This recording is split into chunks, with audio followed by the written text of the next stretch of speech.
Hi all, എല്ലാവർക്കും SSC മെന്ററിലേക്ക് സ്വാഗതം. നമുക്കിന്ന് ക്വാഡ്രാറ്റിക് ഇക്വേഷൻ്റെ ഒരു ഷോർട്ട് കട്ട് നമുക്ക് നോക്കിയാലോ. ക്വാഡ്രാറ്റിക് ഇക്വേഷൻ നമ്മൾ എങ്ങനെയാണ് ചെയ്തുകൊണ്ടിരുന്നത് ഇത്രയും കാലം? x = -b +or -√b² - 4ac/2a എന്ന് ലെങ്തി മെത്തേഡൊക്കെ വെച്ചാണ് നമ്മൾ ചെയ്തുകൊണ്ടിരുന്നത്. ഓക്കെ, അപ്പോൾ നമുക്ക് കോമ്പറ്റേറ്റീവ് എക്സാംസിലേക്ക് വരുന്ന സമയത്ത് നമുക്കിത് എങ്ങനെയാണ് ചെയ്യാന്നുള്ളത് നമുക്ക് നോക്കിയാലോ. ഓക്കെ, ഇവിടെ തന്നേക്കുന്നത് ഒരു ക്വാഡ്രാറ്റിക് ഇക്വേഷൻ ആണ്. ഇതിൻ്റെ സൊല്യൂഷൻ എങ്ങനെ കണ്ടുപിടിക്കാം നോക്കിക്കോ. ഫസ്റ്റ് എനിക്ക് എത്ര സൈനാണുള്ളത്? പ്ലസ് എന്നുള്ള സൈനാണുള്ളത്.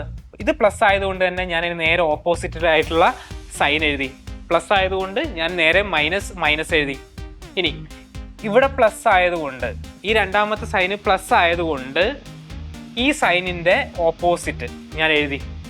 ഓക്കെ, അപ്പോൾ പിന്നെയും മൈനസ്. ഓക്കെ, അഥവാ ഇവിടെ മൈനസ് ആയിരുന്നു തന്നിരുന്നെങ്കിൽ ഇവിടെയുള്ള സെയിം സൈൻ ഞാൻ ഇവിടെ എഴുതുമായിരുന്നു. ഓക്കെ, മനസ്സിലായോ? ഇവിടെ പ്ലസ് ആയതുകൊണ്ട് ഇതിൻ്റെ ഓപ്പോസിറ്റ് എഴുതി. അഥവാ ഇതിൻ്റെ ഇവിടെ മൈനസ് ആയിരുന്നു ഉണ്ടായിരുന്നതെങ്കിൽ ഞാൻ ഈ സെയിം സൈൻ എടുത്ത് ഞാൻ ഇവിടെ എഴുതുമായിരുന്നു. ഓക്കെ, സൈൻ കൊടുത്തത് എനിക്ക് മനസ്സിലായോ? മനസ്സിലായി. ഓക്കെ, ഇനി നോക്കിയേ, ആഡ് ചെയ്ത് കഴിഞ്ഞാൽ എനിക്ക് 20 കിട്ടണം, മൾട്ടിപ്ലൈ ചെയ്ത് കഴിഞ്ഞാൽ എനിക്ക് 91 കിട്ടണം. ഓക്കെ, രണ്ട് നമ്പേഴ്സാണ്, 13ഉം 7ഉം അല്ലേ? 13 × 7 91 ആണ്, 13 + 7 20 ആണ്. ക്ലിയർ ആണല്ലോ? ആ രണ്ട് നമ്പറും വലിയ നമ്പർ ഞാൻ ഇവിടെ എഴുതി, ചെറിയ നമ്പർ ഞാൻ ഇവിടെ എഴുതി. അപ്പോൾ എക്സിൻ്റെ വാല്യൂ എത്രയാണ്? എക്സിൻ്റെ വാല്യൂ -13ഉം -7ഉം. ക്ലിയർ ആണല്ലോ?